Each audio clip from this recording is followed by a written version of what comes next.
St. Mark's Campanile was more than a tower. For 1,000 years, it set the rhythm of Venice, calling out the hours, warning of danger, and anchoring the entire skyline. People assumed it would outlive them all, but beneath all that stone, slow problems were brewing. Cracks showed up only when the damage was already done, and in 1902, the whole structure collapsed in a matter of seconds. So, why did it fall, and why then? The truth goes deeper than anyone expected. If you rewind back to the late 800s, Venice was not the dreamy tourist postcard we know today. It was a nervous young republic, and things were rough. Magyar raiders were tearing through northern Italy, and every city in their path knew exactly what was coming. Venice needed a warning system, something tall enough to spot trouble long before it reached the lagoon. So under Doge Pietro Tribuno, around the year 888, they started building what would eventually become St. Mark's Campanile. It wasn't meant to be pretty. This thing was basically Venice's early version of a security camera, mixed with a lighthouse. Slavic pirates were sailing the Adriatic at night, and the waters around Venice were basically a maze. From the top of the tower, guards could see ships from more than 30 kilometers away, which in medieval terms was like having supernatural eyesight. That extra hour or two could be the difference between scrambling the defenses or getting caught off guard. But here's the problem. Venice is built on mud, wet, shifting, never trusted kind of ground. Trying to build a skyscraper on that in the Middle Ages was insane. Architects kept running into delays because the soil refused to cooperate. Their solution was equally insane and kind of brilliant. They hammered thousands of alder piles, each about 1.5 meters long, deep into the lagoon floor. Since the wood stayed underwater without oxygen, it didn't rot. It hardened like stone. On top of that, they added oak planks and layers of stone until they finally had something solid enough to build on. The tower rose slowly over the next centuries. By the 1070s, it reached around 40 meters. By the mid-1100s, it was tall enough for a real belfry. People in Venice even gave it a nickname, El Barón de Casa, the master of the house. But the funny thing about foundations is that their biggest problems stay hidden, and Venice had just built a future disaster without realizing it. By the time the 1100s rolled around, Venice finally gave its growing tower a proper belfry under Doge Vitale II Michiel. And because Venetians never did anything halfway, they topped it with a wooden spire wrapped in copper plates that caught the sun like a lighthouse on steroids. From miles away, you could spot that shine and know exactly where Venice stood. But beautiful things have their weaknesses, and in this case, it was fire, the tower's worst enemy. The spire was basically a lightning magnet. On June 7, 1388, a brutal storm cracked straight into it. One strike and the whole top lit up like a torch. Venetians, being Venetians, shrugged, rebuilt it, and even upgraded it. They gilded the copper so it glowed gold, turning the Campanile into a literal welcoming star. Sailors swore they could see it glittering from far out in the Adriatic. Unfortunately, the universe wasn't done stress testing Venice. In 1403, during celebrations for the Republic's victory over Genoa, someone lit a massive bonfire near the tower. Heat rises, flames climb, and suddenly, the spire was blazing again. This time, the top section collapsed into the square. By 1406, they put it back together. You'd think they learned their lesson, but no. Fire kept coming back like a bad sequel. Then came the real nightmare. On August 11, 1489, lightning hit with such force that the spire exploded. Bells crashed down, the flames roared, and for the first time, the stone masonry beneath cracked open. imagine watching the tower you considered the city's master of the house split like an eggshell. That was the breaking point. Venice decided enough was enough. No more wood, no more fire hazards. They hired architect Giorgio Spavento to redesign the entire top in stone. The price tag was outrageous, 50,000 ducats, and the city wasn't exactly swimming in spare cash. The question was simple: could Venice actually pull it off, or had the Campanile reached a crisis too expensive to fix? When Giorgio Spavento stepped in with his redesign, he did not play it safe. Within a few months, he delivered a plan that basically said, "Let us rebuild the top of this thing the right way, once and for all." His idea was bold. Replace everything with Istrian stone, the bright white marble that Venetians loved to ship in from across the Adriatic. Then top it with a clean pyramidal spire and a golden weather vane, shaped like the Archangel Gabriel. It would have looked incredible. The only problem was the price. The cost estimate was so high that the government froze. Venice loved beautiful things, but this one came with a bill that made everyone nervous. So the tower sat there for years, with a temporary clay roof that looked like someone pressed pause in the middle of construction. They even hung the surviving bells back up, just to make it functional. But the whole thing had an unfinished, almost embarrassed vibe. And then, to make things worse, the Italian Wars kicked off in 1494. Venice suddenly had bigger problems than a half-repaired tower. Spavento's dream basically went into storage. Then nature stepped in. On March 26, 1511, a powerful earthquake tore open a long crack along the northern side of the Campanile. The temporary roof was already weak. Now it was dangerous. Procurator Antonio Grimani finally snapped and said, "We cannot keep patching this thing forever." It was time to build Spavento's version for real. Spavento had died 2 years earlier, so Pietro Bone took over. Venice scraped together money by selling unclaimed precious metals from St. Mark's treasury and pushed ahead. By 1512, the damaged sections were repaired and the real rebuild began.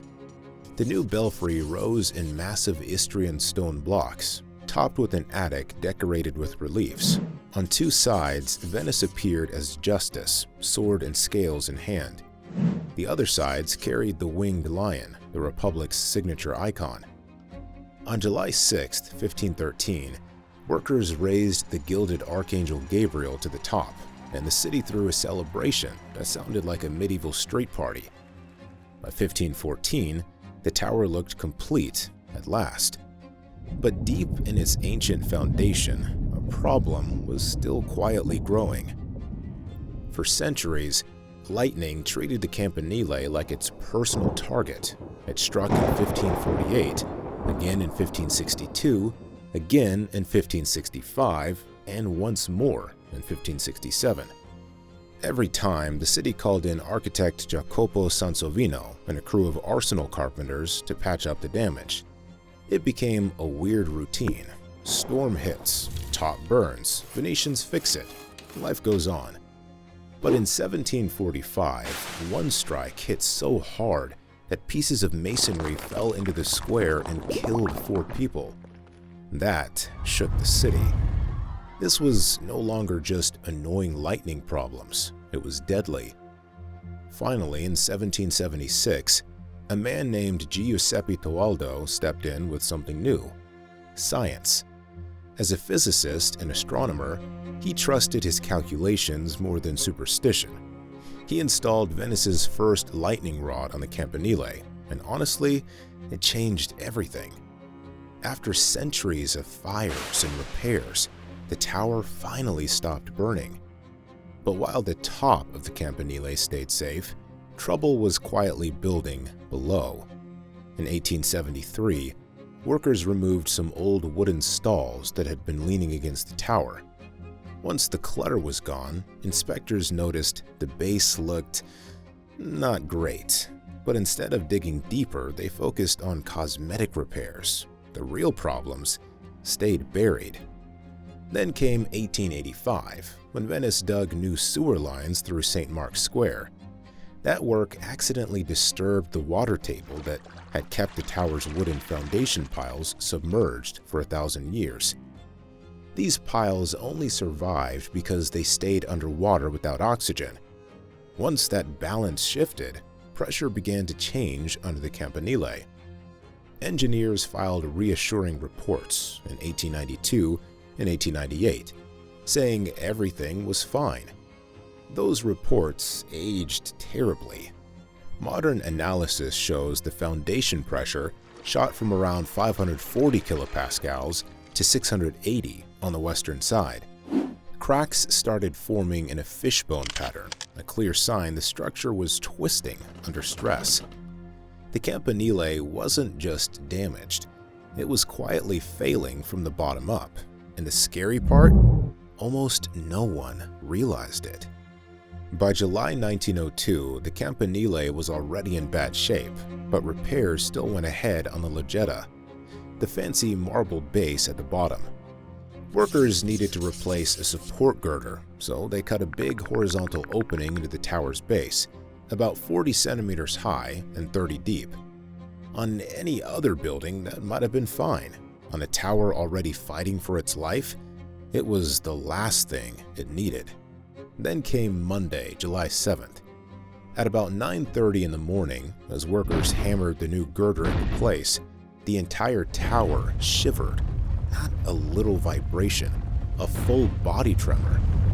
Engineers immediately panicked and started placing glass telltales over the cracks to see if anything shifted.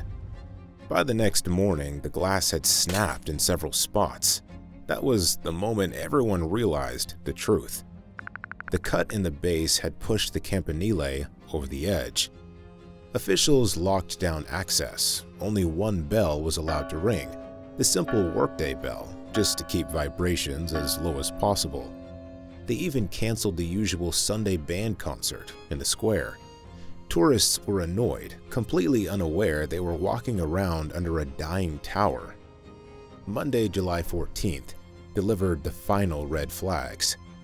Overnight, movement reached almost 1 centimeter. At 9:30, the authorities ordered everyone out of the square. People rolled their eyes, complained, said the engineers were being dramatic. Then, at 9:47, stones started dropping. Panic erupted. At 9:53, the Campanile gave way. Venice's master of the house collapsed in seconds. When the Campanile finally let go, it didn't drag things out. It collapsed in about 6 seconds. The first thing to fail were the internal access ramps, the spiral-like paths between the inner and outer shafts. They had been keeping each other in balance for centuries, almost like two people leaning back to back. Once the upper ramps gave way, they crashed onto the ones below, knocking the whole system out from the inside. With nothing left to brace it, the outer shaft folded inward against the inner core, and the tower didn't topple sideways like you might expect. It dropped straight down, telescoping into itself as if someone pulled the support out of a giant brick telescope. Engineer Luigi Marangioni, watching from a safe distance, said the sound was like 100,000 looms breaking at once. Imagine hearing that echo across the lagoon. A massive dust cloud shot about 40 meters into the air and blocked out the sun. It hung over the square for 10 minutes, coating everything in a thick layer of brick powder. People as far as Mestre heard the roar. Over in Murano, glassmakers shut off their furnaces because they thought an explosion had gone off somewhere. When the dust finally cleared, all that remained was a 15-meter cone of rubble. The loggia at the base was crushed into nothing. Even a corner of the Biblioteca Marciana was sliced away. Somehow, the Campanile missed St. Mark's Basilica by just 42 centimeters. The only life lost was the custodian's cat. If the engineers hadn't evacuated the square, hundreds of people would have been standing directly in the path of that collapse. The tower was gone, but Venice had narrowly avoided a tragedy far worse. The collapse hadn't even finished settling into dust before Venice made up its mind. That same evening, the city's council held an emergency meeting, and the vote was instant. No debates, no alternative designs. They were going to rebuild the Campanile exactly as it had been. Same place, same look, same spirit. They immediately put up 500,000 lire for the project, and within days, the province added another 200,000. Then Mayor Filippo Grimani said the line that became part of Venice's identity, Dov'era e com'era, which means where it was and how it was. It wasn't just a slogan, it was grief turned into determination. Soon, money started coming from everywhere, from the king and queen mother to tiny Italian communes and private citizens who just loved the tower. Newspapers across the world ran campaigns. Even George Lieb, a scaffolding specialist from Munich, donated all the scaffolding they would need, which was a massive gift. By autumn 1902, workers were already clearing the site. They treated every fragment like a museum piece, lifting out columns, capitals, bronze statues, anything that could be saved, and moving them to the Doge's palace courtyard. By spring 1903, the rubble was gone, and the last stump of the old tower was dismantled. Inspectors checked the medieval foundation and were surprised to find the ancient wooden piles still in decent condition, just needing some reinforcement. Then came April 25th, St. Mark's Day, and the rebuild officially began. Giuseppe Sarto, the patriarch who would later become Pope Pius X, blessed the site, and Prince Vittorio Emanuele set the cornerstone. A new Campanile was coming. The question lingering in the air was simple. Would it live up to the one Venice had lost? Rebuilding the Campanile was not just a construction project. It became a kind of emotional reset for Venice. For the first 2 years, the entire effort was focused underground on the foundation. Workers drove more than 3,000 larch piles into the lagoon floor, each close to 4 meters long. They extended the base outward by about 3 meters on every side and stacked 8 layers of Istrian stone blocks on top. By October 1905, the tower finally had a foundation strong enough for a second life. On April 1, 1906, the first brick of the new structure was laid during a ceremony packed with people who wanted to witness the comeback story begin. They would need more than 1 million bricks to rebuild the tower. As construction rose, a mobile scaffold climbed with it, surrounding the site like a protective shell. This time, the engineers made smart changes. The old Campanile had 2 shafts that never truly worked together. Now, reinforced concrete beams tied them into one unified structure. The spire received a concrete support system as well. Even the internal ramps were rebuilt in concrete to prevent the collapse pattern that destroyed the original tower. By October 3, 1908, the main shaft reached its full height. From there, work moved to the belfry in the attic. Sculptors reassembled the allegorical figures of Venice as justice from fragments pulled from the ruins. The winged lions that symbolized St. Mark, which had been destroyed more than a century earlier, were recreated entirely. On July 14, 1908, Pope Pius X funded the recasting of the 4 bells that had been lost. 2 years later, Cardinal Aristide Cavallari blessed them before they were lifted into the new belfry. The spire took shape through 1911, and on March 5, 1912, workers raised the restored Archangel Gabriel to the top once again. The Campanile had returned, built stronger than before and rising from the same place where its ancestor had fallen. And this time, Venice intended it to stand for good.